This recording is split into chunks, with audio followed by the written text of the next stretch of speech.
Waymo issued an order today saying that they're not going to have any of their electric cars in downtown Los Angeles anymore. They're still servicing Los Angeles County, but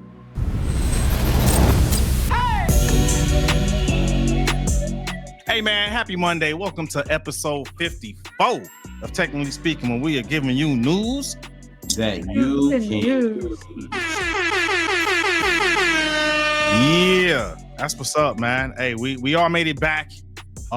Definitely concerned of our two brothers that's out there in LA, man. I'm glad to see y'all in one piece. It's been crazy out there, man. Speak on that real quick, man. Let us know what's going on out there. Dr. Cool, you go ahead, brother. Go for man, well, there's a lot going on right now. A lot of ICE raids, a lot of people kind of hiding out, running around. Empty streets, I gotta say. Traffic's been pretty good here in LA. There's not as many people out driving around, but yeah, there's been a lot of rage just happening everywhere. And I don't have too much information, but I do have a lot of Hispanics that I work with, especially at the pool shop that I go to get my chemicals, and they're looking out, they're looking out and being cautious. And at the same time, well, you guys can see what's happening on with the law enforcement side on the internet. But yeah, there's a lot of things that's not being said, because I was out there on Saturday, but I was at the BET experience, but I also, drove past what was going on, and there's a lot of things that's not being said. Like, there's a lot. The protest is peaceful. However, there's some bad actors that's inside of it that I promise you, I don't see them part of the people that's protesting. How would you say, peacefully and protesting for what their beliefs and what they feel like they should do. There's people that even happened with the George Floyd. People wasn't in there for the cause; they were there just to cause disruption. You know what I'm saying? Mm-hmm. So the same thing is happening. The problem is, on a large scale, we know how the media try to flip it and saying, "Oh no, this is this and this is that." Like, bruh, this ain't that. You know what I'm saying? I know people who work for LAPD, and they saying like, look, long as they don't do nothing crazy, they can protest. They have their right to do so. But as soon as soon as people get out of line, they have to do what they're supposed to do to protect themselves so they can go home. Yeah. Right? Yeah. But then there's other people out there that's dressed up like they're military, and they're not. You know what I'm saying? Because they saying like, military people don't come out here and they don't come out here like lax. Like, some of these people aren't even, military like build. These people are really not fit for this. You know what I'm saying? So people are thinking like, what is this? What's going on here? It doesn't seem right. Like, I even saw an interview of a lady who got shot with a rubber bullet, and her back was turned. She was talking to the camera, and it just all of a sudden, LAPD doesn't do that. LAPD does not do that. I saw that. She was a reporter from Australia. Right? Yeah. LAPD doesn't do that. They the reason being because some of the people who are on the front line of LAPD, remember, they also got to protect and serve the communities they live in. You know what I'm saying? Some of them are actually LA, live in LA County, and it's disheartening. Yeah. Very disheartening. Can I add something to that? Yeah. Yeah. Also, I've been seeing the videos of the rubber bullets. A lot of people getting shot with those, but also like I've seen some in-depth videos where guys are in there with their phones doing live streaming and actually recording everything that's happening. So it's a lot of hostility being shown towards the law enforcement. They're throwing things at cops, bottles, bricks, rocks, and every time from the videos I saw from the guy who was there live filming, when those guys were getting shot, it was because they had just chucked a water bottle or something at the cop, and the cop turned around and popped him with a rubber bullet. However, I have also seen videos of people starting fires, brush fires. A lot of people have heard the stories of the electric vehicles catching fire. Those are the biggest threats because Waymo issued an order today saying that they're not going to have any of their electric cars in downtown Los Angeles anymore. They're still servicing Los Angeles County, but they will not have any electric cars in downtown Los Angeles That's crazy. here and maybe in the future as well.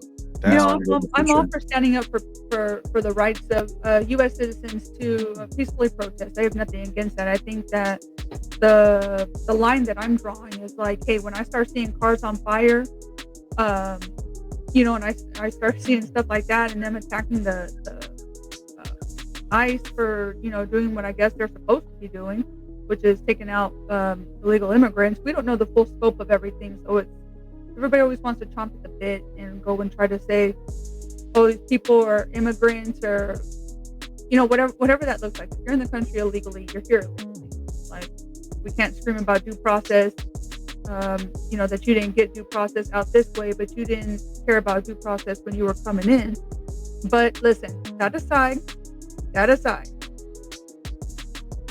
when you begin hurting law enforcement, hurting civilians, and other people get in the way, I'm like, okay, I don't give a damn about your protest anymore, because now, just like you said, Corey, you got your bad actors, right? Now you have people who don't even care about the cause, and it's those people that make the entire cause look bad. Yeah. I'm all for people out there spouting their opinion, by all means, raise whatever flag you want. I don't really care, because it's the U.S. and you got the right to wave whatever flag you want and whatnot, but don't be hurting people. Yeah, I see all the different sides, right? But a couple of things that stood out to me.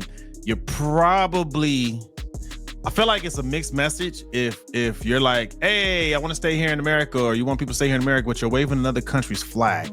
I'm confused on the messaging there, because I'm like, if you really wanted to stay here, maybe the simple thing you could do to show me you want to stay here is maybe wave an American flag. I don't know. It's those type of things that I look at and I'm like, yes.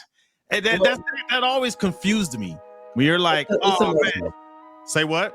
It's a cultural, emotional act, right? Because the people who are out there protesting, they're protesting legally and they're citizens. Mm-hmm. Their parents, however, aren't citizens. Right, but their heritage is Mexican heritage. That's the reason why you see they're wearing their Mexican flags, and in representing their country and those who are here who are being affected by this. Because let's be 100% honest, there's more than Mexicans getting deported. There's Haitians getting deported. There's Asians getting deported. There's a lot of Easterners. A lot of people from the Middle East getting deported.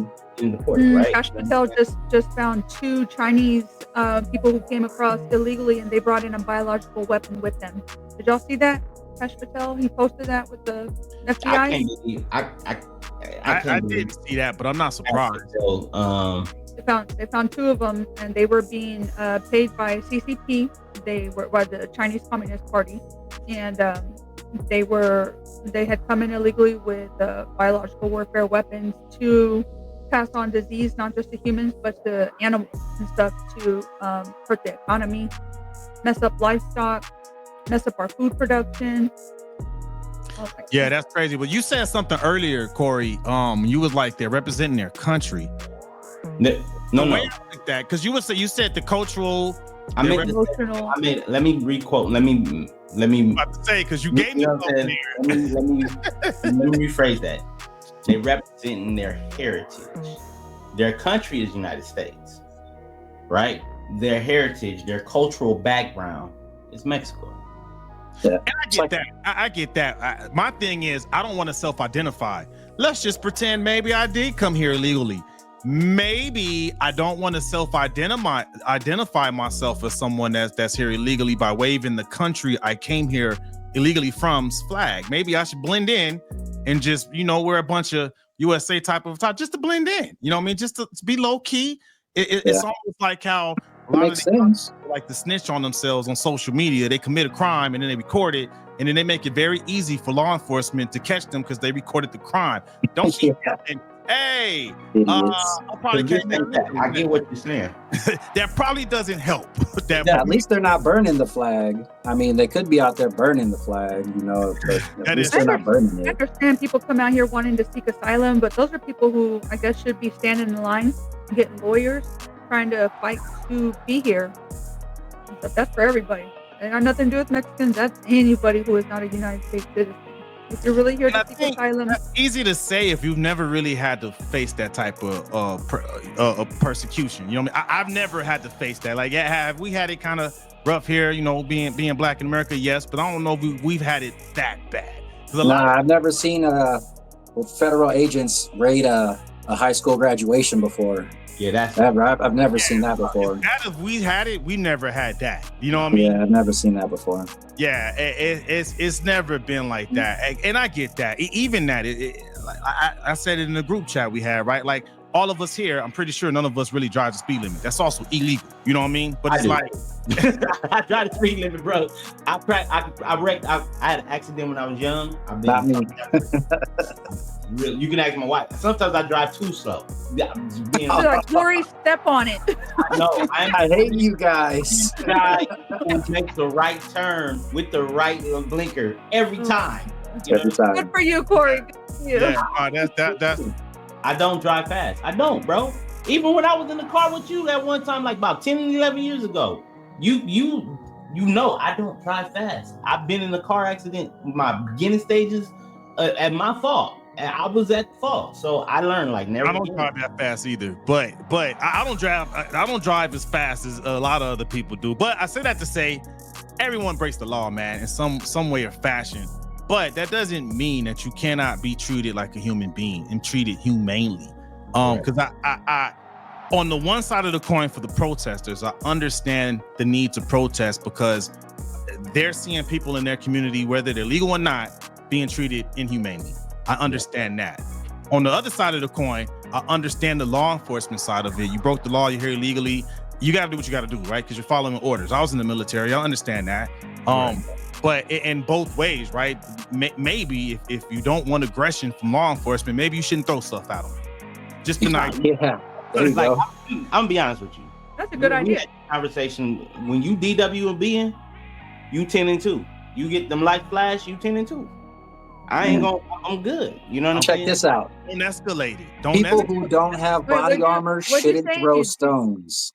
DW what? Driving what? DWB. Driving while black. We've learned how to de-escalate situations, right? And you're building up acronyms. Let's not. All right. We gave a segment on it. That was passed on us. Yeah, that was good. That ain't nothing I made up. That's probably in the Urban Dictionary system. Oh yeah. But it's no, like one of those unwritten driving violations. Yeah, and even when you know you're right, I don't press the issue. Don't press the issue, man. Don't press the issue. And that's the problem. And I don't even think a real talk, bro. I think it's the generation. It's not the millennials. It's the Ys and the Zs. Not the Y. No, we're the Ys. You know, I can see that. We're millennials. Yeah, we're millennials. We're all millennials. It's because think about it. It's the lack of. Yeah. And maybe I can be able to push this into our topic. But it's the fact that they already have a problem in a disposition. The generation that came after us, and for what reason I don't know. I'm not them, but it seems like they're the ones who always want to push the status quo. They're the ones who want to be outside. They're the ones who that do things and then feel like, oh, this is my right to do it. It's a bit privileged, right? Yeah. And it's like you take that and then you add emotional energy behind it, and then you also take a situation where you feel like things are unfair because you've never seen this type of environment happen to your cultural background. Then, because there's no history on this happening in America except for to Black people, and we learn from our history. Like when we see police out with dogs, homie, we cool. Yeah, because of the fact that we not about to poke the bear. Nah. I don't pay them any attention. If I ever see a law enforcement, my eyes are straight forward. I don't look at them. I don't acknowledge them in any way. I'm just as if they're not even there. And that's why I said this new generation, they're the ones who want to fight. I mean, I'm seeing, and here's the thing, I'm seeing them fight the police like this outside of this whole situation. These youngins are sitting up here fighting police. You saw what it was when people arguing with police and I'm doing this, doing that. You didn't pull me over, bruh. Pump the brakes. At the present time right now, they have the authority and the power. Do what you're supposed to do, and like you said in this situation, go about the proper means to get the results that you want. You can't fight aggression and anger with authority and their aggression and anger because they have the authority. Let me caveat exactly what you're saying, because I agree with you, Corey, 100%. I'm on board with you. I've seen more videos in the last year of women acting stupid with male cops. And they're out here screaming stupid stuff, and they're out here talking about, do you know who my dad is? And cops don't touch me. Nor do I care. And the moment the cop lays his hand on, not on her backside, but on her lower back area to cover her, she's like, oh my God, this is rape and assault. I'm like, oh my God. All you're doing is taking away from real issues. If there really was any type of police brutality, all you've done was crap on everybody who actually ever experienced that, just because you didn't want somebody to tell you no. Hey, women, that sounds like women, man, they piss me off. Now, those women are those younger generation women, because I've seen that. I've seen that trend when the younger generation, you tell them no, it's like that, male, female, whatever. You know what I mean? I've seen that current trend with them. I don't know. I don't know if those videos, the women are older or not. No, they're like from 18 to 23 at least. So it's that young. Yeah. It's one of them, the girl was able to call her dad, I guess, right before the cops cuffed her, and he was able to kind of get there in time, and he was asking the cop what's going on, and then he was like, I told you not to do this. I see one of a black lady, like a kind of like an older teenager, and one of a white girl, and he's like, I told you not to do this. I told you this was happening. I was like, Dad, let it happen. Let her ass go to jail. Because when you go and bail her out, that doesn't teach her nothing. You know, though, it's very compelling entertainment, because I could find myself spending 2 to 3 hours a day just watching YouTube videos of these guys spazzing out, you know, and throwing their tantrums. It's great entertainment. I love watching these kids. I can't do it. Fucking amazing. Excuse my French, children. I'm sorry, but I can't do it.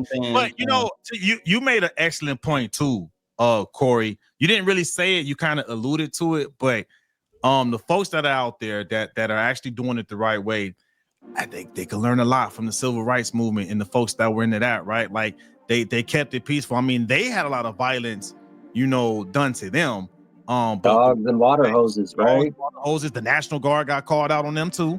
And they were, you know, peacefully protesting just for civil rights, not equal rights, but civil rights. There's a difference. Yes. But I mean, they could take a lot of notes from those pages, because again, I see both sides. Yes, you're here illegally, but on the other side, they're here, and it's not like they're taking jobs anybody really wants. I've never seen any U.S. citizen fight to pick strawberries. You know what I mean? I've never seen a U.S. citizen fight to, you know, box things or load boxes on trucks. I remember I had a job right before I joined the military. I was loading boxes on and off trucks and stuff. I don't see too many people fighting for that. But I do see immigrants that come here and they do it with pride. You know what I mean? So it's like, I get both sides of the coin. However, if you're trying to do what the civil rights movement did and influence change, so that way maybe some of your fellow citizens, well, maybe they're not citizens, but the people in your community that have been contributing, you're trying to help them. You cannot lead with violence, man, because that's not helping the people you're trying to help, man. It won't. It's not helping the cause. It's not helping the cause. The beauty of the United States is that the American dream is literally for everybody. I know two different people. I could tell you two different stories, both here in San Antonio. One person is one of my best friend's dads. He came from Mexico when he was younger, but he told me his family flew under the radar. They paid taxes. They showed up to court. They put in for their papers, for their citizenship, and now he's over on the other side of the world building embassies and doing construction on American buildings over on the other side of the world as a DoD contractor. Gets paid very well. Came from that background, but said, I wanted something better because I saw what was happening in my community. And even though our parents got us here illegally, we didn't stay like that for long because they put together their paperwork and got their citizenship. And this person is a full-on Trump supporter. I mean, full-on flags waving Trump supporter because he hates seeing what's happening. On the flip side, Another gentleman that we found out his story not too long ago. One of the girls that goes to school with my daughter, her dad from Mexico, and he is one of the largest like concrete. Anyways, they put down pavement. Got some big city contracts. This guy's got money. He's got money. You're talking about brand new electric Hummer, brand new Escalade, giant property, and this guy is Mexicano, but he came over here with the American dream. So we can't label every single person who comes over here. Y'all know this. I know y'all would agree with me. We can't label every single person as bad or good, but we got to be able to weed out and vet who should be here. And those are people that I want here. People who see the vision for America and want to be a part of that. Good point. I mean, yeah, of course, we talked about it in our group chat. I'm there with you. And Amen, wondering if there's something that could be done to where maybe give them some type of process, case by case type of deal to see if you're contributing, maybe there could be something in place to expedite citizenship. So see, I'm always for that though. If there are people that aren't supposed to be here, but they say, hey, listen, I do have family here. You can reach me here at this number. This is where I'm working. I'm paying these taxes. Hey, leave that dude alone. Let's get him a visa. He's working. He's contributing to society. Leave him alone. These people that are criminals, these people are out here hurting children, smuggling, drug trafficking. Get rid of them. Bye. That's it. Don't apply for citizenship here because you're not going to get it. You know what I mean? Yeah.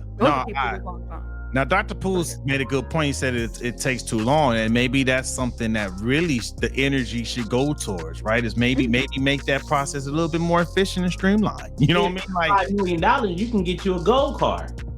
True. But if you got $5 million, do you want to come over here and work?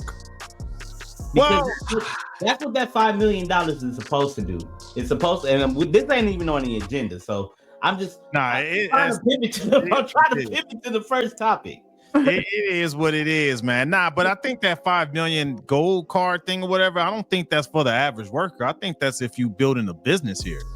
Okay, but if you work 5 million in your native country, why don't you just go ahead and build partnerships with other countries that you can be able to grow that? You're coming over here with 5 million. You're a millionaire already. Yeah, the economy is better here though. The amount of money that they would make here compared to there probably is far substantially better. But if I got 5 million, I'm chilling on the beach in Costa Rica. I wouldn't even be. 5 million doesn't last very long in Costa Rica. Say what? I don't think that'll last you very long in Costa Rica. Do you not understand how strong the dollar is to the Costa Rican peso? I don't, but isn't it a big like tourist location? Isn't it popular? 5 million over, and you can be able to build you a tourist attraction over here. All right. Okay. The dollar is quite strong there. Very quite. Many talks. You want to know what else is strong? Y'all want to know what else is strong? What else is strong? These new Trump accounts that Trump is pulling out. Okay, so tell us about these accounts. I don't know if y'all read it. I read it. It was just announced today, and it's going to be it's supposed to be for everyone, but they're going to do like a soft rollout. Every baby that is born going forward will get $1,000 we'll get a Trump account called it's $1,000. And what I'm assuming this is, because I read it and I'm thinking it's supposed to give people a leg up, right? It's supposed to give babies a leg up. And then what that can do, what you can do is almost like the Gerber account that they had back in the day, where you can contribute into so you can grow it. However, private organizations and private companies can contribute to it too, and it maxes out at $5,000 every year. It's familiar. I mean, there's other accounts similar to it where it's non-taxable as well. So you can be able to, help your baby. So when your baby turn 18, your baby can be ready to not only either pay for college on their own, or invest in some property. Because let's say 5 times 18 is what? Do the math for me, somebody. 5 times 18 is 50 plus another 3, it's like 75. 94,000. I think I did it. So 94,000 when you come out of high school, right? You got $94,000. You can either put a down payment on a home, depending on where you're at in the world and in the country, and depending on what the economy looks like from now into there. But you know what I'm saying? You can also start your own business. That's a good lump sum that can help you start your business. Yeah. Under the assumption that the dollar ratio will gradually increase to the point where it is right now. Hold on a second. Oh, go ahead. I was right. It was 90,000. Gotta regulate on them kids, huh? Drop a bomb for regulating on them kids. Mm-hmm. So is this account like is it like a mutual fund or IRA? No, it's almost like a CISA. Are you familiar with CISA? No. Child education savings account. Oh, who? A child education savings account. It's very okay. Yeah. Yeah, but I'm just looking at it like, what's the pros and the cons of all of this? You know what I'm saying? Because there's a lot of pros and cons that's going to go with this. So the first con that I'm thinking about is where's the money coming from? Because I know everyone is in the hooply hoopla about taxes. I'm assuming that's being funded by tax money. It has to be. Ultimately. And not only that, this is also part of the one big bill. Yeah. Okay. And I'm thinking like, okay, so when there was the $5,000 that everyone was going to get it. Let's say, for instance, Kamala Harris won the election, right? New parents who have a child, they were going to get $5,000 extra in tax credits, right? Tax credits, right? I believe this is the same thing, but it's going towards like new babies. It's not going for people who already have babies. I want to see the fine print in this, because if it's an investment account, and let's say it's in the child's name, so parents don't have access to pull it out, right? So because it's not theirs, it belongs to their child. I'm wondering, God forbid your child pass away before the age of 18, what then happens to those funds? Is there going to be a beneficiary account to it? Yeah. It would just be interesting to get some more, since it just came out today. I'm pretty sure more stuff is going to be. Yeah, it's hot off the press, right? Hot. This is new. This came out literally 5:22 Pacific Standard Time. I mean, not Pacific. I'm sorry. Central. Eastern Standard Time. Standard Time. So this was, literally about 3 hours ago. Yeah, it's fresh. I'm interested to see how that rolls out. Because I mean, it could be a good thing, right? I mean, we talking about trying to bridge the gap between the haves and the haves not. Yeah, it could help. This could help. So, but the crazy part about it is, it's only between those who are born January 2025 and January 2029. So it's pretty much his term. Yeah, because you can only contribute up to $5,000 every year. All right, Donald, get on it. The baby, I'm not that baby, Donald. Come on. Yeah, right. I could use some tax credits. Yeah, give me all the tax credits I could get. Shoot. I'm all in favor of that. Just don't raise my taxes in the process. Figure that out, government. However you figure that stuff out. I mean, what's your thoughts about that program, Dr. Poole? Well, I'm all in support of helping families, but I mean, the process in which it sounds like it's going to happen is up for debate, I guess, because like you guys were mentioning, if it's going to go in a particular account, what is that account set up? If it's going to be a tax credit, what happens if I don't make enough money to actually owe any money at the end of the year, so I'm not getting anything credited because there's nothing to credit? So it sounds like a cool thing because it's for the families, and whatnot. But I would just like to hear more information about it, because if it's gonna make me pay more taxes, I'm tired of paying taxes for all this stuff, man. It sounds like welfare almost, but not welfare. But like, here, rely on us, the government, to take care of your family. It's like, nah, man up and take care of your own family, is my capitalistic perspective of it, I see that point. I see that point as well. So yeah, we'll see how this thing develops. We got to make sure we keep updating folks on this so people can make an informed decision. But so it sounds like he's giving money in one area, but maybe threatening to take money in a different area, like he has been shooting a little bit of threats at his bromance gone wrong partner Musk. Ooh. The Musk. The bromance I love the is gone memes. wrong. The bromance has gone wrong, dude. What happened, man? Like, dude, it's reminded. I mean, we talked about it briefly last week when he departed the White House, but just within when Elon Musk departed the White House, but like things escalated very quickly just in 1 week. In 1 week, dog. Yeah. Like what? Like, I can't help but to think about Taylor Swift because we talked about Taylor Swift last week as well. But there seems to be a lot of bad blood there. Bad blood. You know we gotta have. I can't take any of them seriously. I'm like, we in middle school?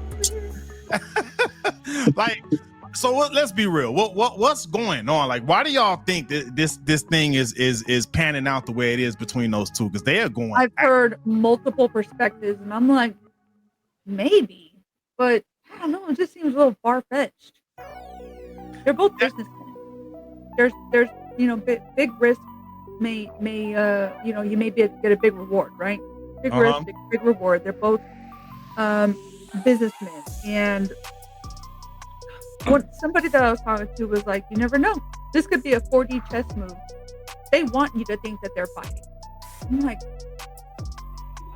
I don't know. I'm curious as to why the damn Epstein files ain't been released yet. Like, get on it, somebody.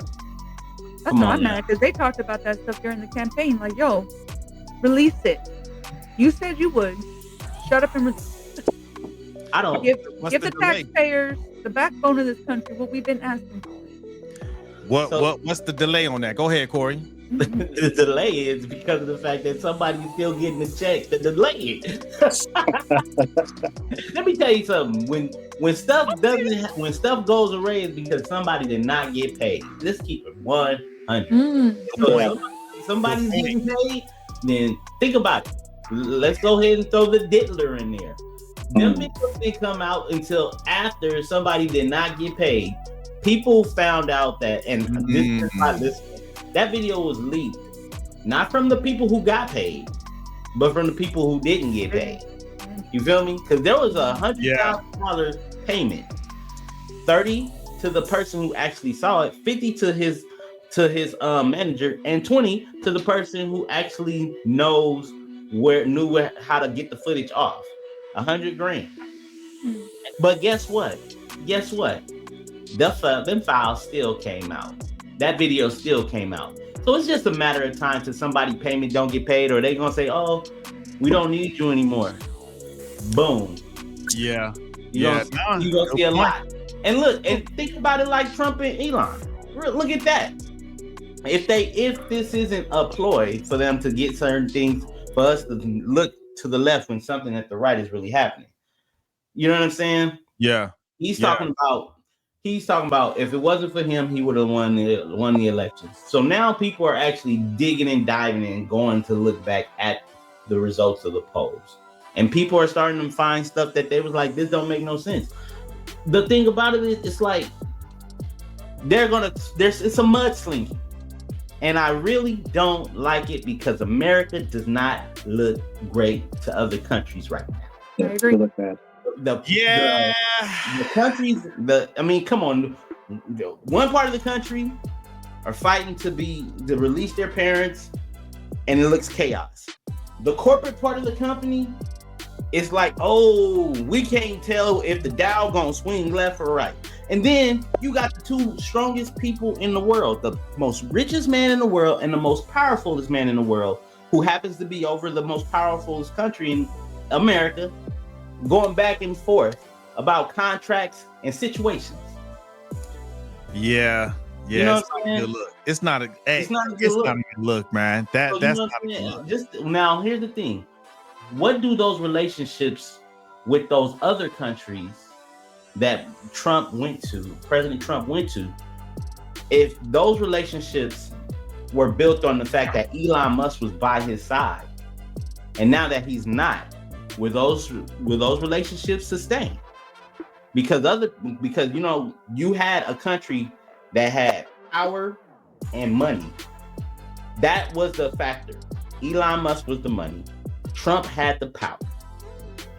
The other countries looked attractive. Other countries looking at America, oh, they're the sexy party they're the sexy girl at the party. Because they got everything. They got power. We need some of their power. He got money. He got technology.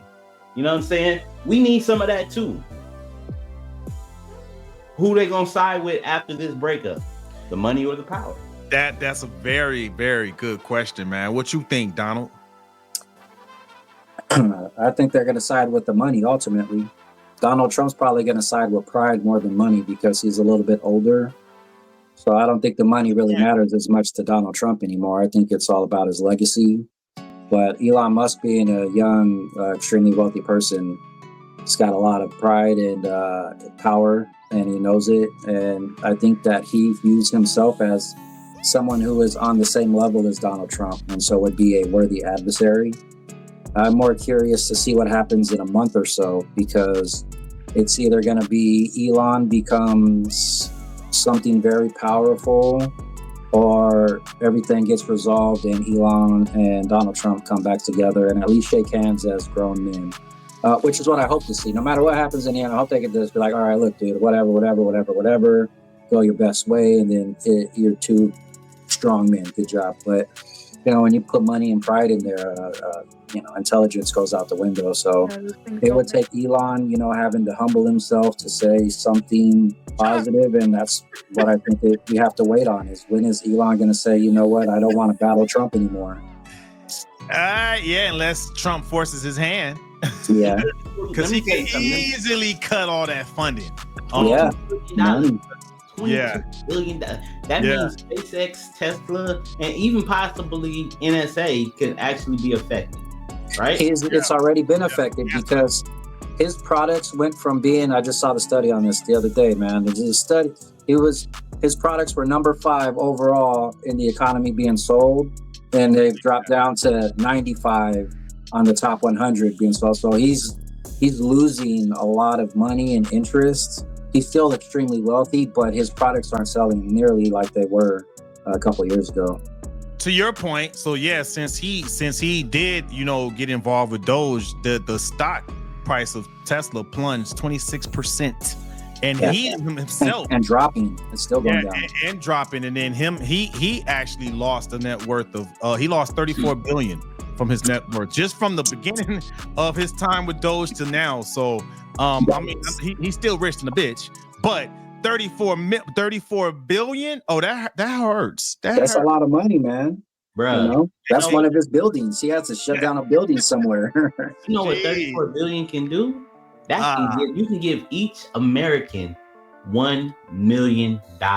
You could at least help the homeless crisis. Huh? It could go in that Trump account. But he can have a Musk account. Hey, that's how they could kiss and make up. Hey, just tell Musk to come through and make a very generous donation to these Trump accounts, and we can all be friends again, man. Come on, let's. Yesterday on X, JD Vance was talking about everything happening in Los Angeles, and he talked about this moment calls for decisive leadership. The president will not tolerate rioting and violence. Elon reshared it with a bunch of waving American flags. Didn't say anything. Oh, what's that? Shared. I'm like, Well, let me say this about. I hope that they do kiss and make up, if you will. No, did he? Elon didn't get to become the richest person by just being smart. He has favors, he has teams, and he has people where he knows certain things. Being that rich, you got to be very strategic, and you also got to have dirt on people. So I'm sure, I mean, even Donald Trump, the way he got rich before he got into politics, he was very rich, and he was able to get dirt on other people. Let me hit you with the business term for that. It's called leverage. Leverage. Yeah. Okay, even leverage. Because think about it, NBC was a dying breed when it came to reality shows until that show came on. His show, The Apprentice, and then that everybody was like, "Wow, The Apprentice! This Donald Trump, boom." That allowed him to go into politics. He was likable. He saw people tuning in, so because people saw him interested. Yeah. You know what I'm saying? Oh, we got something from Kick It Free. Shout out to K Free out K-Free. there. IG. I ain't heard from K-Free in a minute. I know it's been a little minute. He's been out there over there producing them platinum hits, man. That's why. Nice. Good job. Good job. But he said it's a scripted show. I'm just sitting back sipping this tea. Elon and Trump are still working together. Just watch. You know, I've been hearing that theory a lot. I'm thinking that maybe we talked about this in our group chat to where I think Musk probably did a little too much getting involved with politics. Like, yes, once you get to a certain level in business, you get involved with politics, but you should really do it as a silent partner, right? Like, you understand the politics before you get. You should understand it, because I don't know if he factored into the equation that him running Doge was going to impact his businesses negatively like that, right? And that goes to what we said in the group chat, right? 50 Cent said it best. He said he stays away from politics because there may be some people that agree with you. There may be some people that disagree with you. And there will be some people that really disagree with you a lot. And those people can hurt your business. That's why he never touches politics. Or religion. He said religion or politics. I don't touch both, because either way, somebody's not going to like you. A lot. I mean, baby, I'm coming in flaming religion and politics. But then again, you don't have 34 billion to lose. You know what I mean? So I mean, the higher the stakes, and when you got 34 billion, you ain't telling us we could be doing this virtually in an island, girl. I'm saying. but that also too that speaks to what we were talking about last week too, as far as growing the brand, right? Like you really got to think about, because he had a brand that was loved by the masses before he went to Doge, right? And I don't know if he fully understood the political impact it would have doing what he did. Whether you agree or not, the power is with the money, and people could say, be like, you know what? I don't like what you're doing. I'm taking my money away. I'm going somewhere else with it. You know what I mean? Yeah. Maybe he underestimated the power of the consumer. You know what I mean? Donald Rump, aka Dr. Pooh, he said something the other day. He was like, I feel sorry for Elon, because 4 years ago, the same people who these people who was hating him, they were really like pumping him up 4 years ago. And at first I was like, those are rich people problems. You even said it, Geronimo, but then Dr. Pooh made a strong point. Rich people problems get passed down to middle class and lower class. And when you do that, those issues become our struggles. It's issues for them. Yeah. It's struggles for us. You know what I'm saying? And when I say struggles for us, look at who's getting affected by the things. There's jobs that are being cut, like right? You 20,000 federal contracts, federal employees eliminated, I believe, from the time the president got sworn in to now, or more. A lot of people just taking those buyouts. You know what I'm saying? Yeah. It's like people are really mad. Like, and then let's flip it. Have you met people in government? Yeah, my brother should have retired 20 years ago. But I mean, I get that. I get that, and I also get Corey's point. Like, I mean, the numbers don't lie, right? Men lie, women lie, numbers don't lie. The numbers are showing that the majority of the people that supported his products don't like what he did. So it's like you got to understand how to balance that scale, and he didn't balance it right. He losing a lot of money, man. I think he knew what he was doing. He was like, I'm probably gonna lose money on this. It's okay. Still the richest guy in the world. True. Problem. However, I'm gonna give more context to what Corey is saying, because not even as just a result of what Doge does, because when his companies lose money, then his company has to start trimming fat. You know what I mean? Now those companies have to start laying people off. So I don't know if that was a desirable outcome he was looking for of his companies. Tesla may have to, lay off a certain amount of people. SpaceX may have to lay off people. Starlink may have to lay off people, right?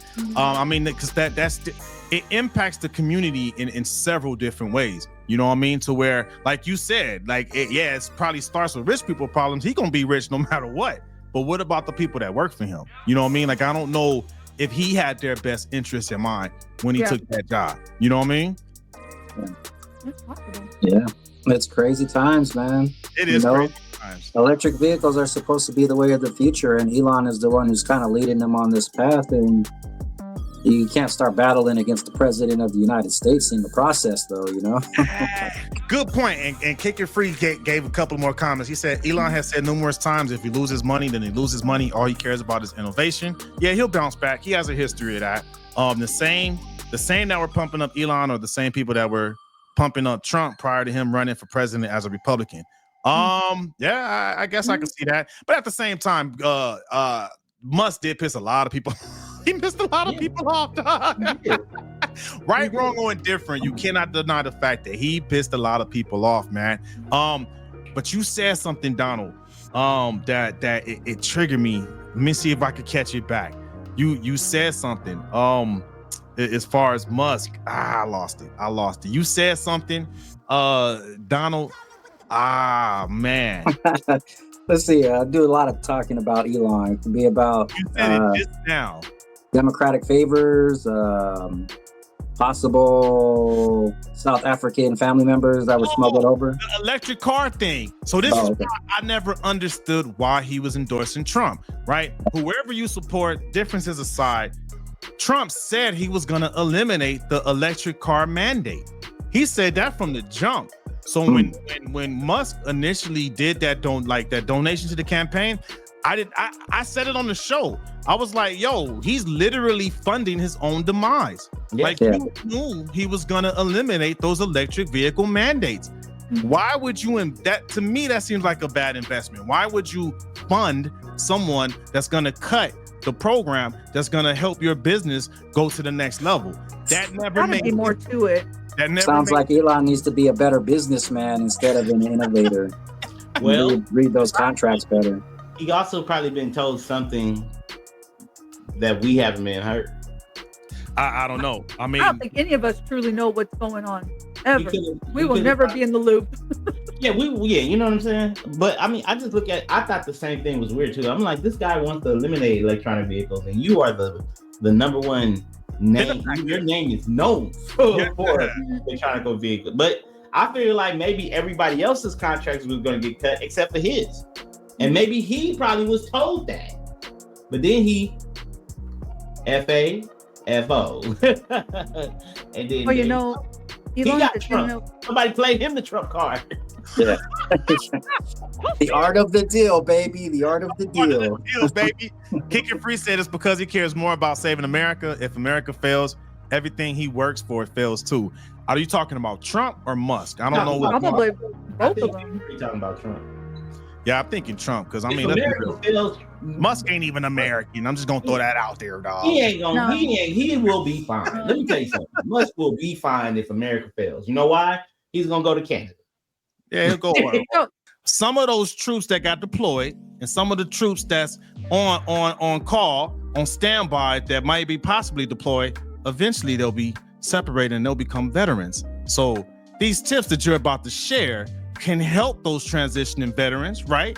Because as they say, when you're on active duty, you're always in transition to going back to the civilian workforce, right? So that just wanted to make sure, because I mean, tying everything together, right? Veterans do need help because we don't really understand how the job market works when we're stepping into the civilian workforce. So like them folks, those Marines at Camp Pendleton that may possibly deploy, when that time is up and they got to take that uniform off, you could really benefit from what Miss Bobby Lopez is about to tell you. Go ahead, ma'am. I got a couple of good tips for you, and they're things that you're not going to know unless you find out from somebody else. So the VA has the BR&E program. That's a vocational rehab and employment program. This is a benefit that you get monthly on top of your college being paid for. You have to be a 30% or more disabled veteran in order to receive these benefits. Now you can get anywhere from $1,200 to $1,400 a month with these VRE benefits. That's on top of your disability already. So if you're getting the 100%, say you're 100% disabled vet, you're transitioning into the workforce. You got your disability, but that's kind of all you got. You don't know what you want to do in life. This is a good time to get with the VRE benefits coordinator and get with somebody who can help you build a resume. Now, if you're local to San Antonio, and even if you're not, send me your resume. I do resume writing on the side, especially for veterans. I've got a whole template picked out. I've done this for several people, and I've done it recently for 2 other people. One of them was a master sergeant getting out of the Air Force, and I was able to.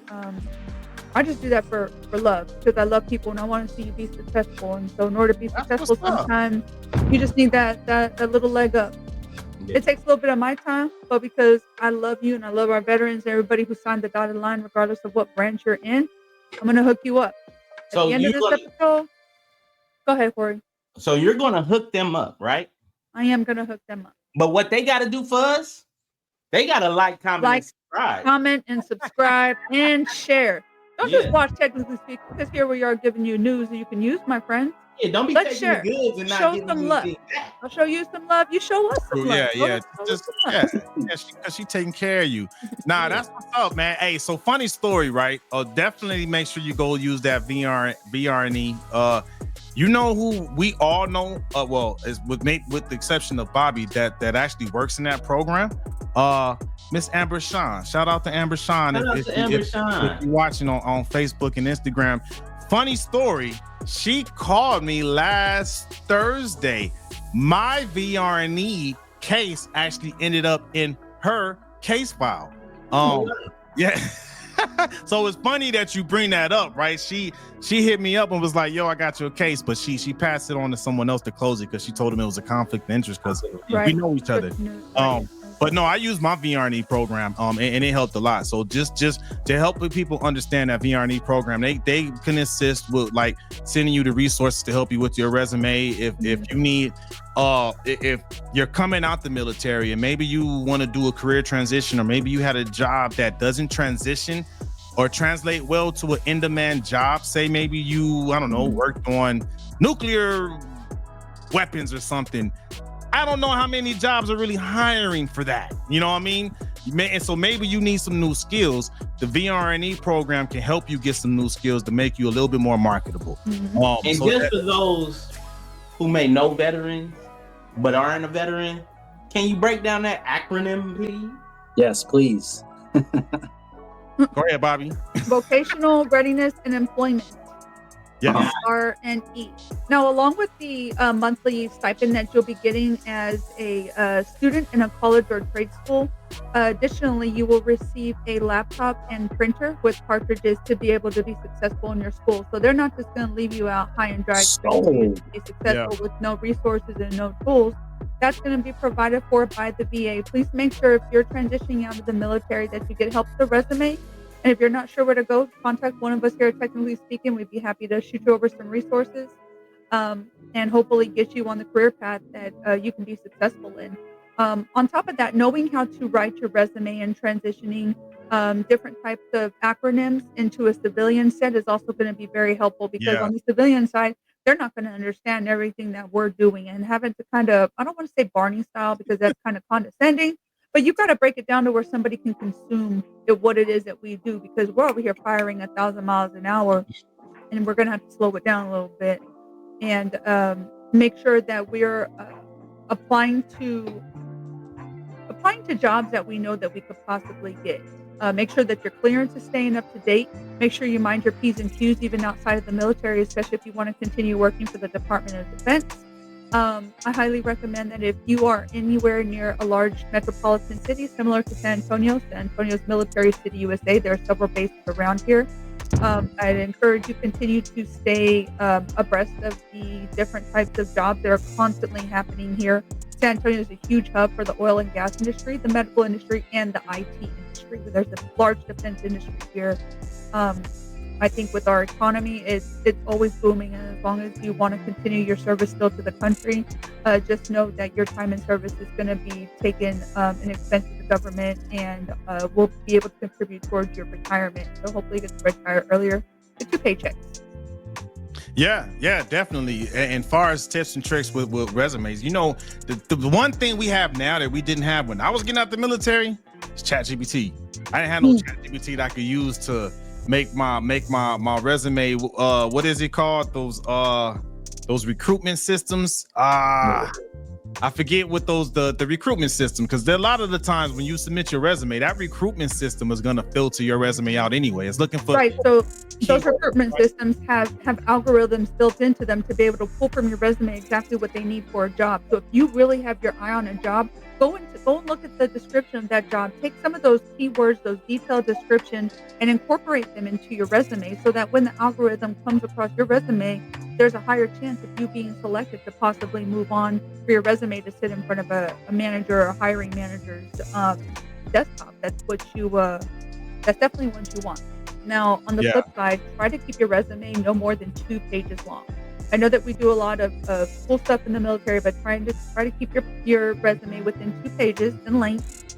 And if there are additional things, here, grasp this. If there are additional things that you want on there, what you can do is once your resume is formatted, if there's still room at the bottom, what you can do is put a bunch of keywords of things that you've done in the military. Select this entire set of numbers and letters that you're using. Change the font to 1. Put the point, I guess, down to 1, and then color it all white so it blends in with the back part of your resume. Now, what that's going to do is put those words onto your resume, even though the person who's looking at it can't necessarily see it. The algorithm is still going to be able to pick it up, even though the font is tiny. Now that's a hell of a life hack. That's dope. Also, there is CViz. I'm not sure if you guys are familiar with that, but that is an AI-driven resume screening platform that goes beyond keyword matching. Okay. Analyzes resumes contextually like a domain expert and learning from your hiring decisions to shortlist top candidates quickly. Hey, post that link, man. There you go. Is that free? It's free. I like that. There's also I like free. Peoplebox.ai, which integrates with ATS systems to screen thousands of resumes using AI-driven scoring. That's what I was looking for. Yeah. ATS. Application tracking systems for those that's what I was looking for. Yeah, because you got to get past that first. Especially for veterans who maybe they worked their whole adult life, which that was me, and may not be familiar with the way the recruitment world works, right? Because you got to get past that application tracking system first before you can actually talk to a human being. Or nowadays, most companies make you first, you got to get past the ATS, right? And then you may do a video interview that won't be real time. A lot of companies are doing that now to where they'll submit you questions or maybe problems to solve, and they'll record the video and watch it in their leisure. And then if you pass that, then you may get a face-to-face interview, right? So, but it all starts with at least getting a resume prepared, like Bobby said, that could get past that ATS and get you to that next step. So definitely veterans, when you are making that transition, hit us up. We can point you in the right direction. You see the name right there at tech_Von_go. I'll point you. I know some recruiters. Now, some like professional resume writers will charge. And I know sometimes I got it, Bobby. I got to keep it real with my veterans, man. I got to keep it real. A lot of times we get so used to having our handhelds and getting stuff free and getting discounts. We don't want to pay for nothing. But I'm here to tell you, sometimes you got to pay, man. Especially if you want a good product, you just might have to pay. So especially if you want to succeed in life and give yourself a better chance, don't be afraid to invest in yourself, man. Like, you done spent more money on beer and alcohol, hanging out with your fellow troops, or Starbucks. You know what I mean? You can spend that money on making sure you get a resume that can help you with your next career, man. So don't be afraid to pay for a professional to help you out with that. I had to say it, man. I just want to send your girls a Dutch Bros gift card, There you I go. ain't getting some free coffee, You know what? We need to put a link down there in the body of the episode so you guys can be able to make sure not only get your assistance from Bobby, but you know what, Bobby, do you have a Cash App where they can Cash App you? Oh, snap. There you go. There you go. Put that Cash App up in that body, because you know why? We're not just giving you news that you can use. We're giving you change that can change your life. Change your life. And then if you give her a little bit of change in that Cash App, I live right down the street from her, so she gonna cook. You always come to the barbecue, man. Matter of fact, speaking of cooking, I smoked some country style pork ribs on the Traeger tonight and made some homemade mac and cheese and some freaking corn for dinner. Oh, That sounds the- really good. fed So the yeah, go ahead family. and get the help with that resume. Go and throw a little something to help her cook a nice good dinner. So you know what? I know a lot of millennials that did join the military. You know, we had a lot of, because we're millennials. We class of 99. What class were you, ma'am? 2006. 2006, and then we got class 2000 as well, right? With you, Dr. Poole. So like, That's right. there was a lot of millennials I know that when we graduated that joined the military, right? So being around our cohort of millennials, you know, just doing our thing, we tend to have a lot of millennial moments, right? So Yeah, we do. what Dr. Poole brings to the show is he has his own segment called the Millennial Moment, and he has a millennial moment to share with us tonight. What is that millennial moment tonight, Dr. Poole? Man, I'm going to take us on a flashback to movies and movie theaters that we enjoyed back in our youth. Back in the days of having a date, knowing that you could take her to a spot, spend about $15 to $20, Whew. and get good results at the end was a positive thing. I remember being a little kid in the 80s, going to the movie theaters. They had the arcades there, so you could go to the arcades and play with the claw machine while you're waiting for your movie to start. And nowadays, it just seems like it's a little bit different at movie theaters. So I wanted to try and figure out maybe some of the differences between when we were younger and going to the movie theaters and today. Like, for example, when I was growing up, I remember distinctly one of the first movies I saw in a theater was Arachnophobia. And it got me because the spiders, right? You guys remember the spider movie? Now, I swear, I went home and every spider web that I saw in the corner of the house, I got the broom and I just started sweeping them down. I got terrified. I should never saw it. He said, "Not today." Yeah, and then I think of like when I was like a teenager going to the movie theaters, like with you, Geronimo. We went to go watch that South Park movie when the South Park movie first came out, and that was one of the best experiences I had in a movie theater, actually singing along with a song as a teenager, you know. And blame Canada. yeah, right. How about you guys, man?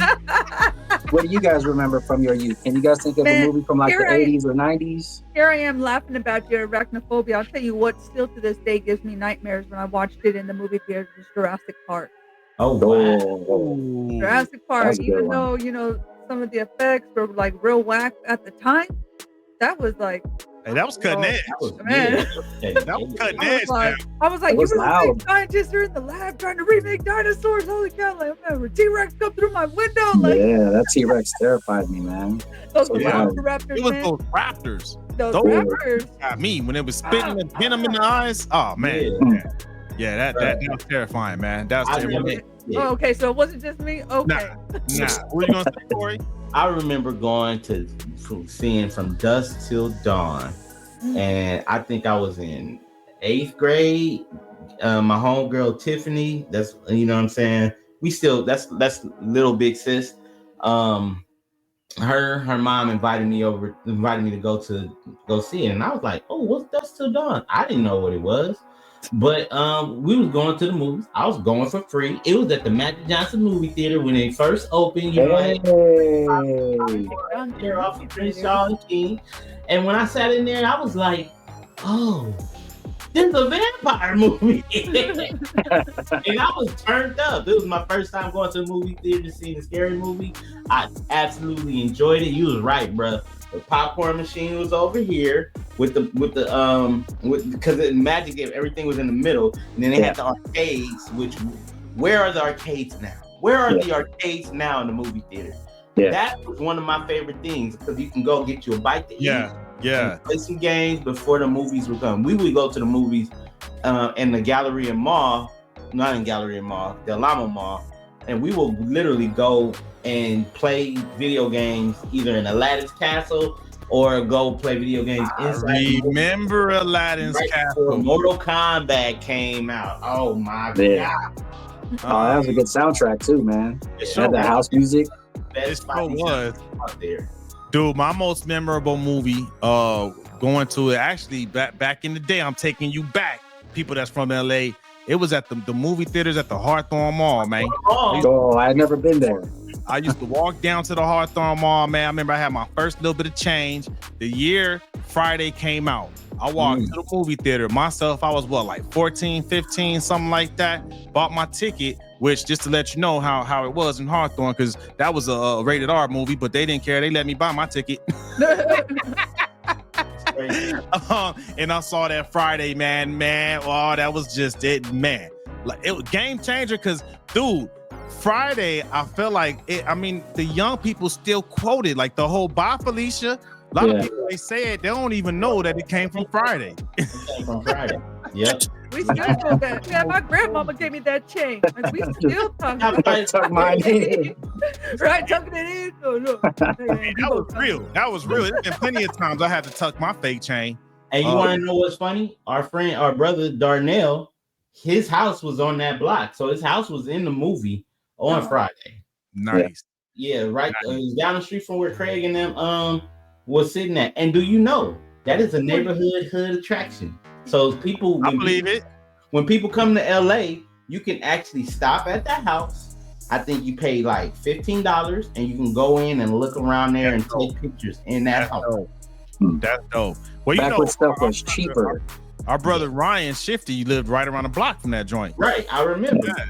Anthony too, man. Anthony, Mizell, Anthony, Marcus. Right, they all lived over there, man. That's shout out Beta 5. Hey, you know, it's interesting you mentioned the prices and the price differences too, man, because like back in the 80s, like I've ran the numbers on this on the Google AI machine. This is where I got my information from, Google AI. So you can double check me if you want, but an average ticket price, get this, back in the 80s, between $2.69 and $3.91. What?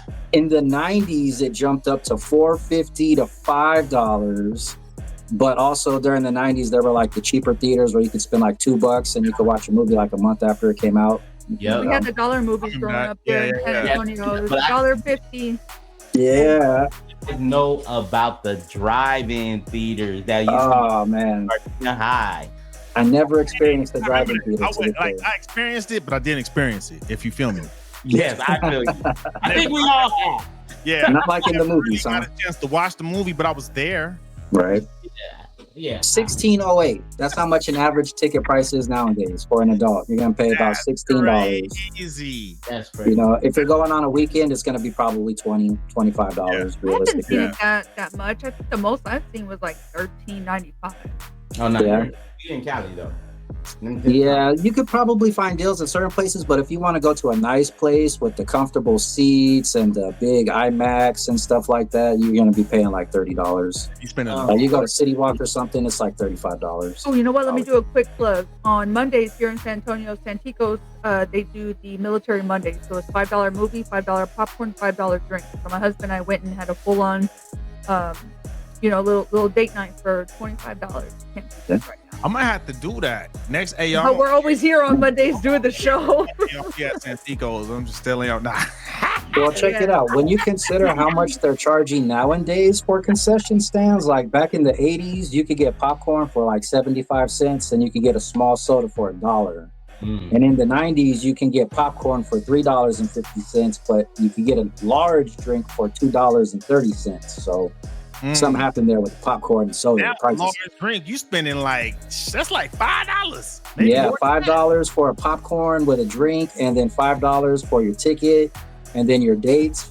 So you got $20. You're gonna have you got $20 to go to the movies. Hey, last week, dates. Go ahead, Bobby. Last week we took the kids to go see Lilo and Stitch. Y'all don't be judging me. We took the kids to go see Lilo and Stitch, and I just finished swiping my card for like $52 just on movie tickets. I mean, that's just on movie tickets.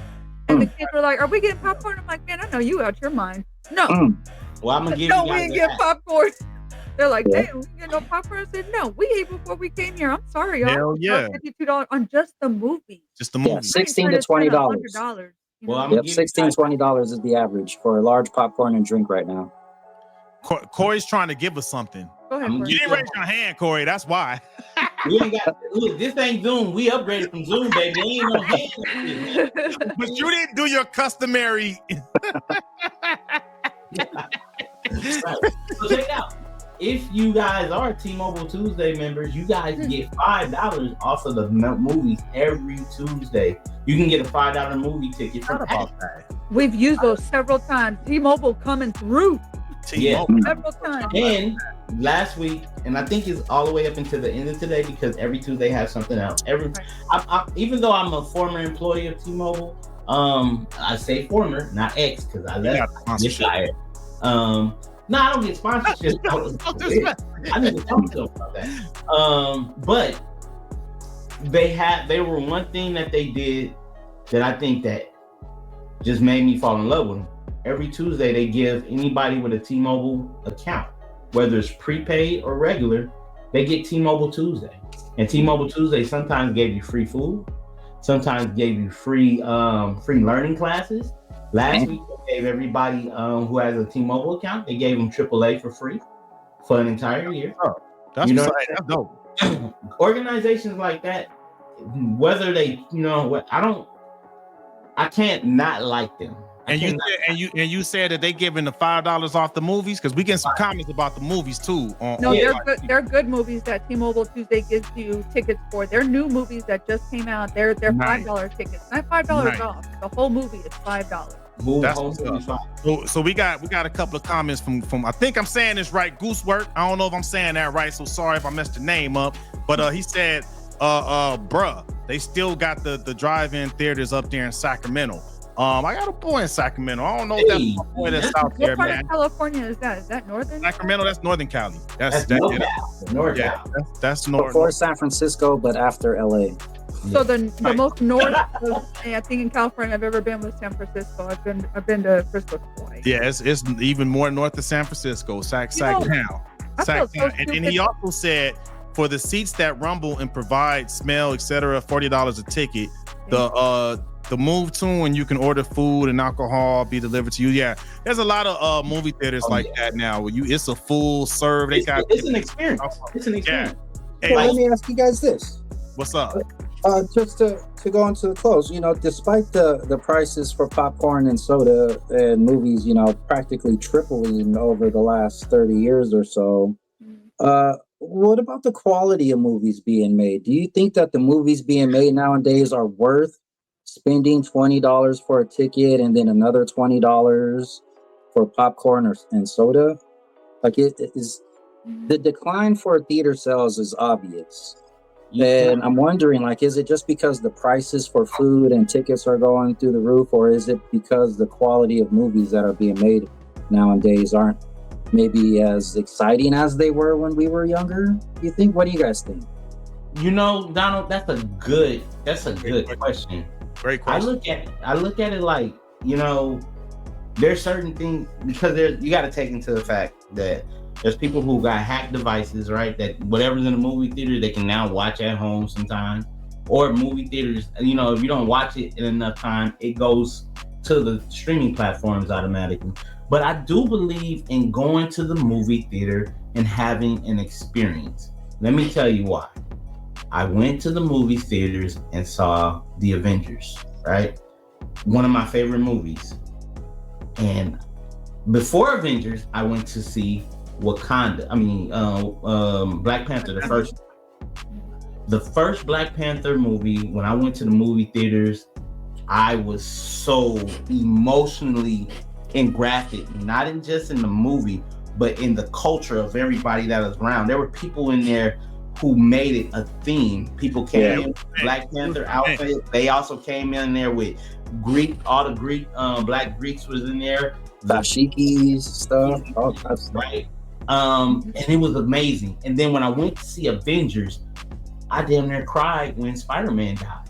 Right? I cried when Spider-Man died. I cried in the theater. I cried. Right. I yelled. I said, "Oh no, Exactly. no Spider-Man!" No, bunch of wussies. Right there. I swear to God. People were laughing at me and everything. Right, but here's the thing. You cannot tell me when that fight in Endgame, when they was like, Cap, I'm on your left. Dude. And I got you. I chill right now. Because when all the heroes came back, and then he was like, Avengers, A symbol. Symbol. Got out of my seat like, Yeah. oh! Yeah. And those things, you can't have that moment at home. Nah. You can't. Nah. I do love me some Marvel movies. We saw Are on every the one in the same theater. frequency of excitement and energy, and that's a moment you will have forever. And imagine spending that with a loved one, with a son, with a daughter, with a brother, with a sister. You guys, those are things that, like I said, to this day, you think about, you get chills. Yeah. So I think that experience sometimes is based off the individual, not so much the money. Because if I can have that, and I look for that effect every time I go to see a Marvel movie, to see something like that. You know what I mean? And it's something that it's not like it, but it was like amazing. And then the final one, I'm gonna just say, when Thanos thought he had the glove again and about to say I'm inevitable, and then Robert Downey Jr. was like, I'm Iron Man. Iron Man. Yeah. Boom. Epic. I got out of my seat. I think I knocked my popcorn off, but the people, I high-fived a stranger. I high-fived another stranger. Yeah. There. There. And it's the thing about it. It's the community of it. That is what you pay for. Yeah. You pay for that. You don't. I mean, you do pay for the movie, and you do have the popcorn. But if you get a great effing movie, you'll remember for the rest of your life. Now, according to Goosework, because he answered your question, Dr. Pooh, because you asked, was it the quality? He actually saying the quality sucks. He said the quality sucks. Nothing is original. They're like malls. The movies are dying. And then he said there's way too many do-overs, too many superhero movies. It was a good run, but there has to be more movie making trends and originality to making movies. I kind of see some of that, because it's hit or miss to get a movie like the ones you just described, right? Because it's been a while. Now, I'll say Sinners. Sinners was a hell of a movie, dog. Sinners was a hell of a movie. It was so good. I just bought it. It just came out available, and I bought it on YouTube because it's that good of a movie. But yeah, man, they kind of just it's kind of been lackluster since Endgame. Like nothing really got me that hype since Endgame, man. Now Sinners is good. So let's see. Let's see. Maybe they can do a better job. What about you, Bobby? What's your take on that? On what Dr. Poole was talking about? I think on your question, I was trying to figure out. I know, right? Cool down, man. Cool down. I was thinking about the different type of factors that take place. So as I do enjoy going to the movies. However, sometimes because I don't allow our kids to watch X-rated stuff, no R-rated stuff, no nothing like that. I have to pre-watch movies before we let the kids watch stuff. And I think back in the 80s and 90s, it wasn't always like that. You didn't necessarily have to watch something because you didn't have to worry about the kids seeing something they weren't supposed to. Good point. I guess that's a good point. Yeah.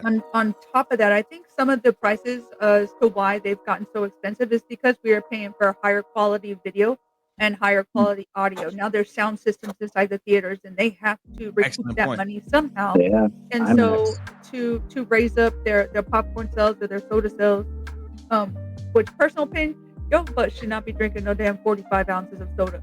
I'm just saying. I don't judge. Well, I got a great question for you, Bobby. What's up? So let me ask you. I wanted to ask you this specifically too, because, well, I guess all of you guys, but so like if you had a household, like a common household of like 4, and you're spending up to $100 to take your family to go watch a premiere movie and buy snacks and sodas and whatnot, right?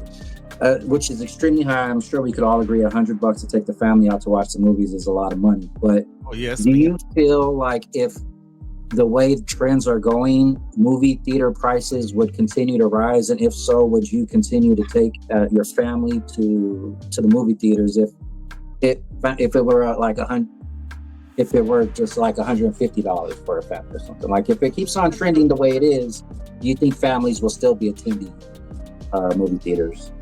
No, because we're a family of 5. So we're a family of 5. But we're a family of 6. So right. So like $100 easy, right? Yeah, and that's a lot. I'd rather spend the money and drive down to the beach here, here in Texas, and spend $80 on a room overnight. You know what I mean? Like when you think about it too, and go hang out at the beach for a couple of days and build memories that way versus sitting in front of the screen doing it For 2 hours. Only for 2 hours. right? So we're talking about the quality of the memory. I do like how Corey went with it about how it makes you feel and it got you hyped and stuff, because I was with you on Endgame. We were all shouting and cheering the same thing too. It wasn't just us, there's everybody around us. So yeah, there's that experience. But if I'm talking about the value of the experience, I think I would rather take my money elsewhere and create a different memory. No, I feel you on that. I'm still going. It'll be in rotation. Like it ain't gonna be like an every month thing. Like, nah. But Has to be a good movie too. we gonna be negotiating. Like, okay, family, look. We can either do this over here. We can get with this, or we can get with that. Like, There it is, it's man. really gonna be some picking and choosing, and it depends. If it's not something that I really gotta see, i.e. Marvel movie, then I'll let them make the decision, and we'll go with whatever they go with. But if I really want to see it, they can give their opinion, but I'm gonna veto it, and we're going to the movies. And that has been your millennial moment. There you go. I was gonna say, drop the bomb on it. Oh man. Hey, speaking of millennials, man, I think this next topic, you know what? I'm just gonna say it, man. The millennials, we kind of ushered this in. This next conversation, man, that Corey wanted to talk about, man. You know what? I got a question. What's up? I think we need to save this for next week because this. I was gonna say the same thing. We saving that one? We gotta save this one. This one is gonna be, because the reason why I say that is we're gonna go there. We're gonna go there. So we need more time. Yeah, we need more time. All right, so we'll save that. Hold on, because I felt like my transition was good, so I'm gonna watch this. And I'm gonna make sure I rehearse that transition because I thought it was good. So, all right, now we need a different transition. Then we moving into something else. Okay, let me see. No, the millenniums did usher in this. You know what though, Corey? I think if we talk about this topic next week, it's actually going to fit in right with my parenting topic. So tune in to Technically Speaking next week, because our parenting topic is going to be the power of your words, and it's going to go along with perfect with what Corey's going to talk about. Okay, I like that. That. So now we just gonna skip to the parenting topic to close out the show. And what's our parenting topic tonight, Bobby? I got y'all. Parenting topic for this evening is going to be building future leaders. Building future leaders. I like it. Like that. Yes. Yeah. So, I've been looking into as a parent, and as we come onto the show, and I'm always trying to give you topics to where you can apply them to your daily life. It's not going to be like, oh, 1 year and out the other. It's going to be something you can actually apply to your life. And so one of the big things that I enjoy about getting to do this is getting to talk to you about what that looks like. So when we talk about building future leaders, we want to build up in our home, we want to build up in our community and be able to invest into one another what it means to be a capable, communicative leader who is going to be listening and who is going to be in a place where you can be a good leader. And by doing so, we have to be a good example of what leadership looks like. And that all starts in the home. Yeah. And one of the things that you can do to talk to your children is to build logical thinking. If you have a problem, discuss it with your child and let them know, hey, what do you think you would do? How would you handle the situation? And without giving them an answer, let them come up with a solution, because leaders don't bring problems to the table. We build solutions. True. Yep. And we want to be able to have our children think logically about this. Let's pick apart the situation and see how we can bring logic, not emotion, to the table. Because we want to start being problem solvers. And that some of it starts in the home, and that starts with building responsibility and accountability within your children. These small actions mean so much. So as your children begin to grow up and they see you are going to be the first line of defense against anything else in that child's life, because they are going to see and mimic what you do. Yeah. And while you have your own ideas of how things are supposed to go in life, that's great.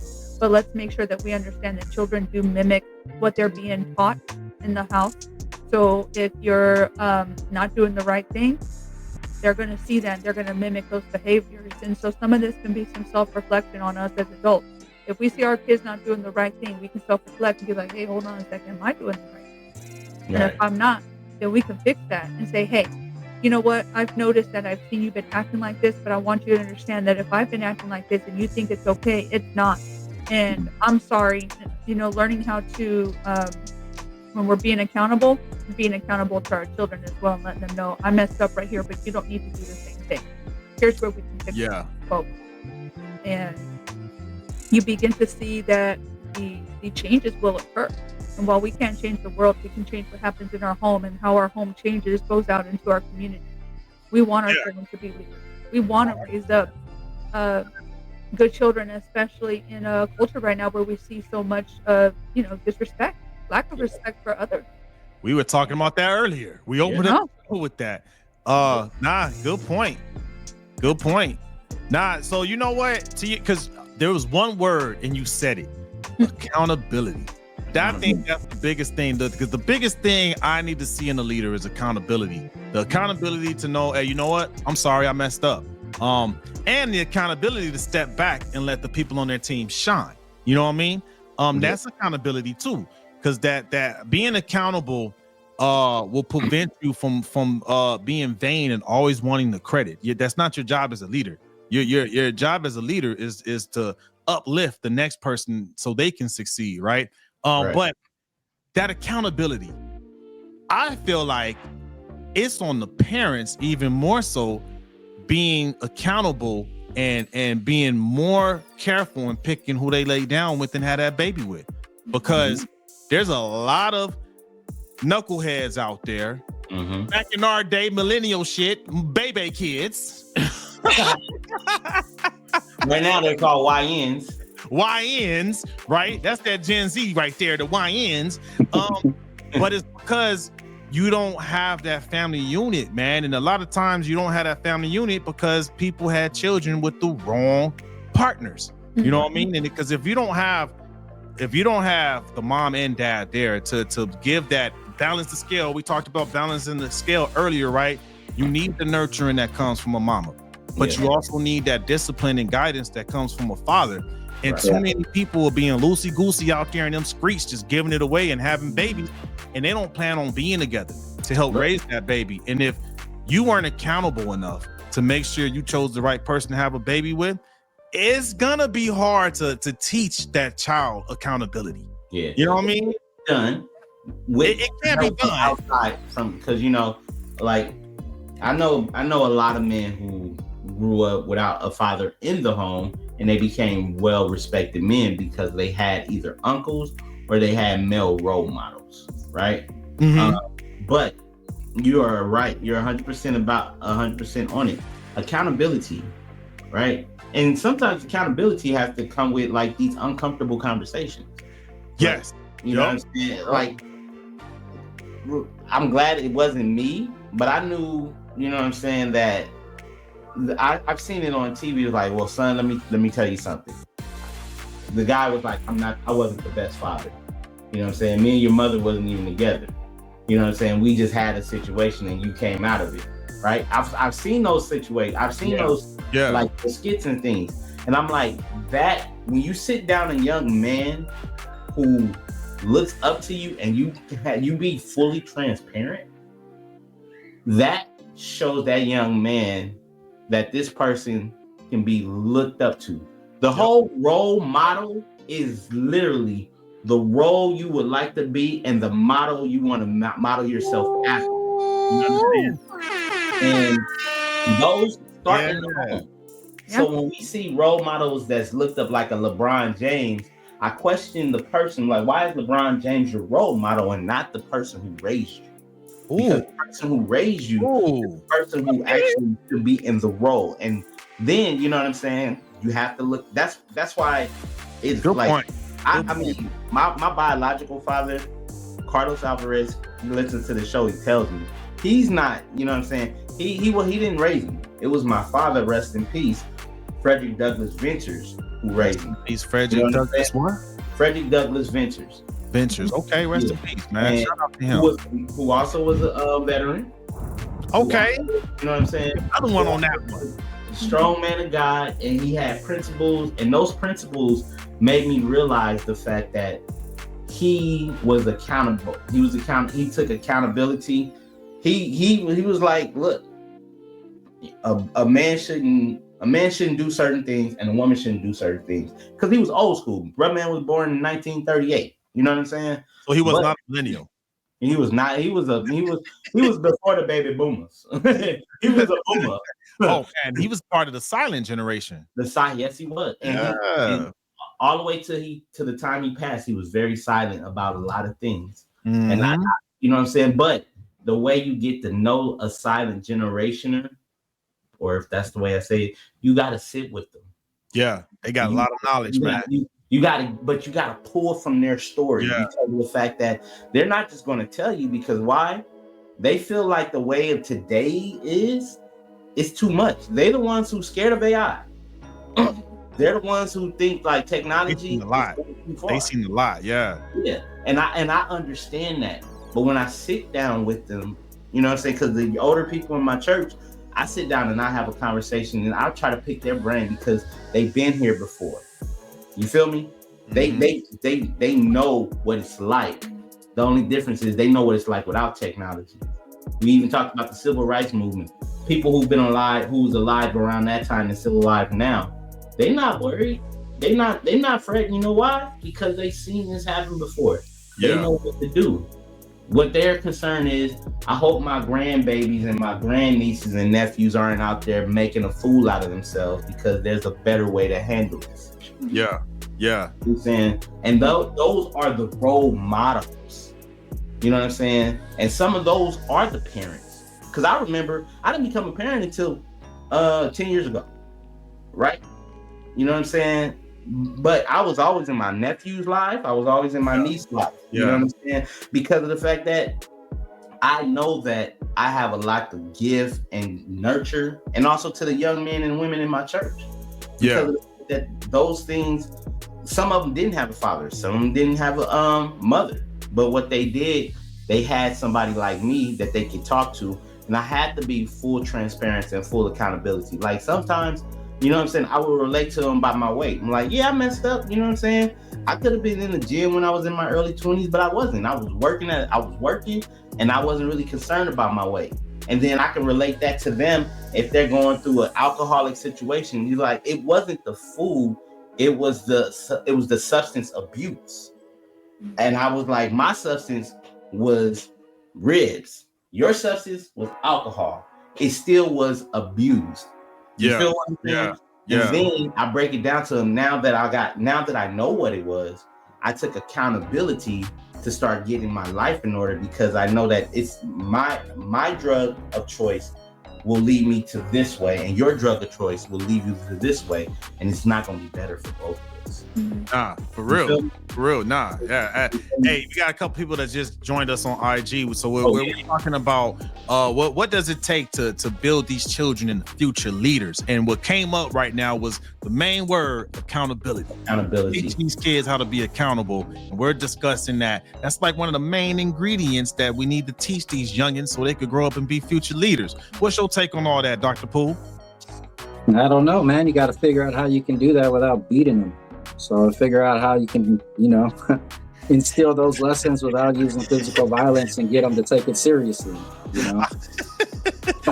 I think just like with the military, when we talk about muscle memory, it's being consistent with what we're doing daily. Kids will see what you're doing before they listen to what you're doing. Because actions speak louder than words. Leaders are driven by vision to see a positive impact. And I think that when we step back as parents and give our kids a little bit of room to fail, be able to give them positive criticism, feedback, and keep them motivated to continue to go through life. It's a consistent process. You can't just pick it up one day and be like, oh, hey, sweetie, good job. And the next day be like, man, you suck at this. No, I agree. I think definitely can't be doing that to our kids. Make sure to celebrate the little wins. Yeah. The little wins mean a lot. And transparency is always good too. Yeah.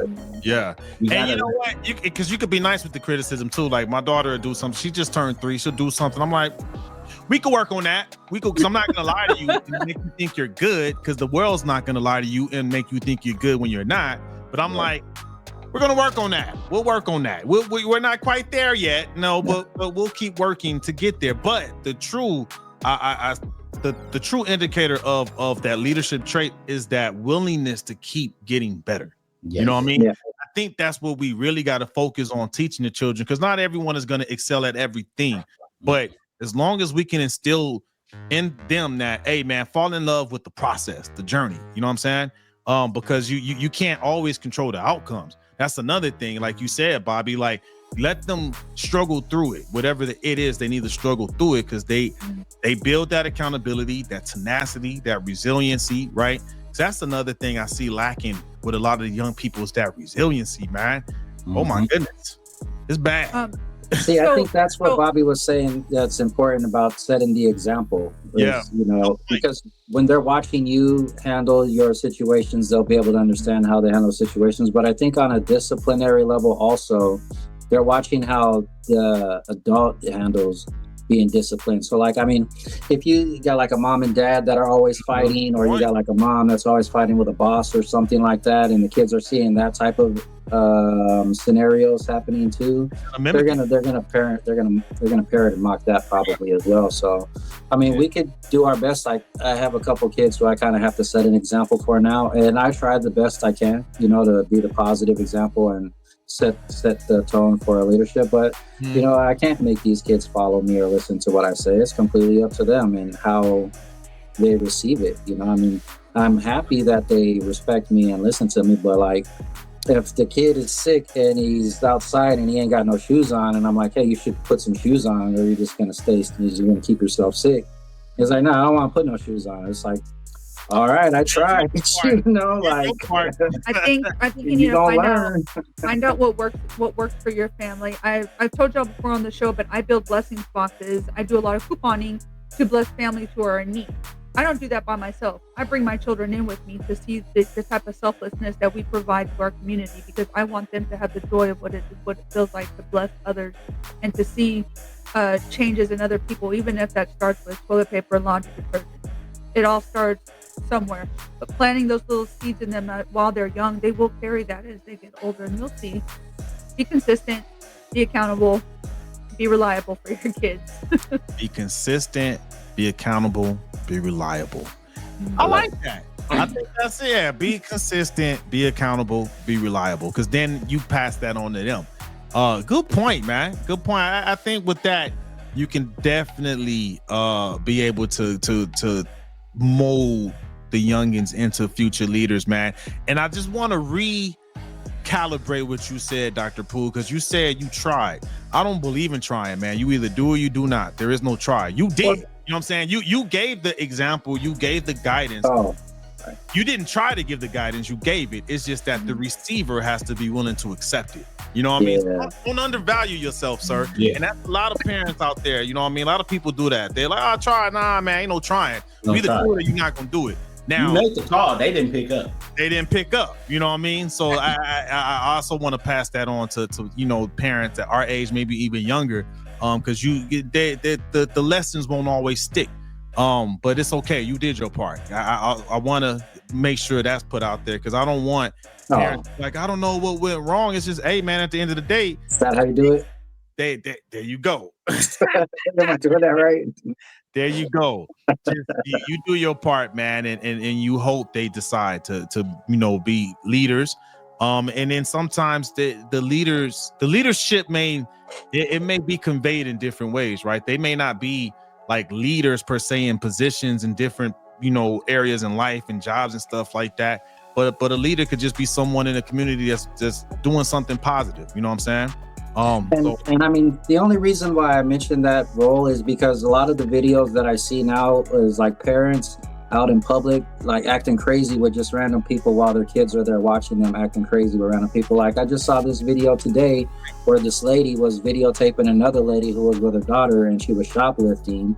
And as they were talking to the lady as she was leaving, the little daughter was like 7, 8 years old. She's like, this is how my mom pays her bills, and so like mom set in the example, we steal in order to pay our bills, it's like you're producing a heathen for society, like I said. And then she pulled out a pistol because the girl kept following her, which was the crux of the video. Woman pulls out pistol at Dollar Tree for stealing stuff, and it's just like she had a little 7-year-old daughter. They're just pushing the car like, hey, this is how we pay our bills. Like, it's a terrible example. It's very, very sad. And again, I bet if she has a 7-year-old daughter, let's just assume that her mother is probably 27. Give it even. That's that generation after ours, right?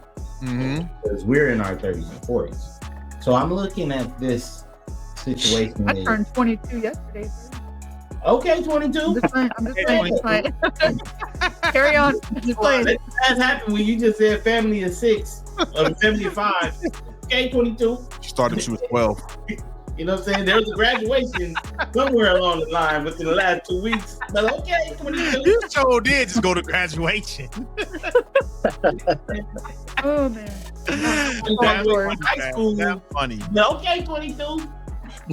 22. But no, when I'm back to the Swift. But I'm just saying, like, imagine that 7-year-old having a mother that 27, right? That era was the era of you ain't got to tell me nothing. Ooh, good point. Good point. And that song went platinum. Nah, nah, nah, nah. Wait till I get my money right. Yeah. You saying something? Nuh-uh, you can't tell me nothing. People grew up to these songs that, that's a whole nother episode, but we definitely got to do that. Yeah. You know what I'm saying? The influence of a parent who's influenced by their culture raises a kid that don't know nothing about that culture, but still crash out based off the parent's behavior. 100%. Yeah. And you could switch that too, man. I mean, you just inverse it. Maybe teach them fiscal responsibility instead. You know what I mean? Versus crashing out, because those behaviors can be learned and appreciated as well, man. You just gotta choose what you teach more wisely, man. Leave your kids at home when you're going out stealing. Don't bring your kids with you on the spree. That's a good idea. I think maybe that's a good. Is that the note we're gonna end it? Leave your kids at home if you out there stealing. I don't know. Leave your kids at home. You know what? How about we just don't steal, right? That's what I'm thinking. I'm like, why don't we just not steal? I mean, if you ain't got it, don't go to the stove. If you ain't got it, don't go to the stove. Yeah. I'm sorry to get legally. You know what I mean? On that note. So hold up. Go through the three things we need to do to build these future leaders again. What was it, Bobby? It was consistency. Accountability.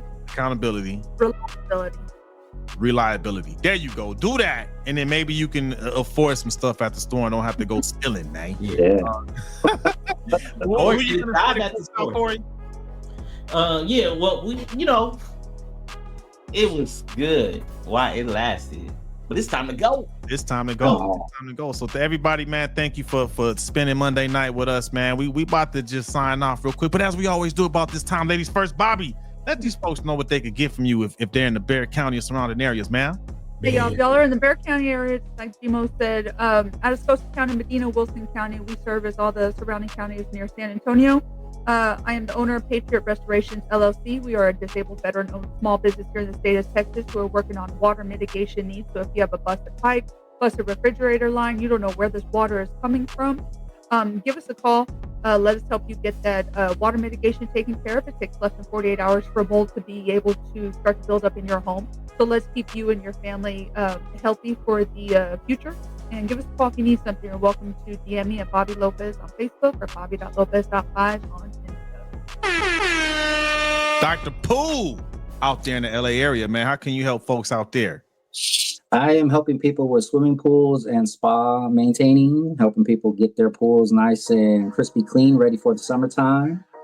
I too am license. I got my certificate here. I gotta hang it up on the wall still. I just gotta get a thumbtack so it fits in here properly, and I'm insured and all that good stuff too. You could reach me at Facebook or Instagram on drpool, D_R_R_pool. You can also find me like on my email. I guess I could give you my email. It's donald.rumpf1982@gmail.com. And just a heads up for you people who might have salt cell systems, want to get those salt systems, the cells themselves actually cleaned. If you have a salt water pool, keep in mind that it does still generate chlorine. So just because you're buying a salt pool and you're using salt doesn't mean that your pool no longer has chlorine in it. It still has chlorine in it. It's just created by the salt. Did not know that. Okay. Yeah. All right. Corey Giovanni, you're also in LA. What can folks get from you out there? It's your main man with the game plan, Corey Giovanni. And right now, I'm promoting my checklist for podcasts. Look, if you're looking to start a podcast, grow a podcast, or even thinking about trying a podcast, make sure you get my checklist right there in the description below, because it gives you a free trial to Opus Clips and give you a free trial to this platform we use called StreamYard. And if you're looking to book someone to help you host it, look, I'm giving away a steal of a deal. $99.99 for me to host your very first podcast and walk you along the way. And look, you'll be on the screen just like us. And if you have any questions, comments, concerns, shoot me a DM at Corey Giovanni everywhere. Hey, you know what? I want to speak on that, man, because a lot of people, I think, undervalue or underestimate the importance of a coach, right? What I'm doing in real estate, I got a coach, you know what I mean, that's teaching me the game.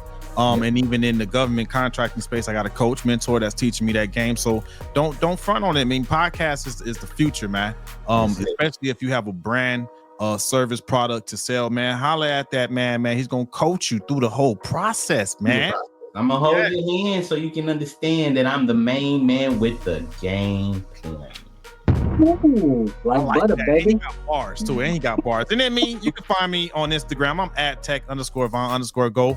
My thing, like I said, is real estate. Right now, I am promoting my vacation rental here. It's real close to downtown San Antonio. They building that bad boy up. We got the new upgraded luxury downtown coming soon. So whenever you come here, just hit me up on IG. I can shoot you a discount code.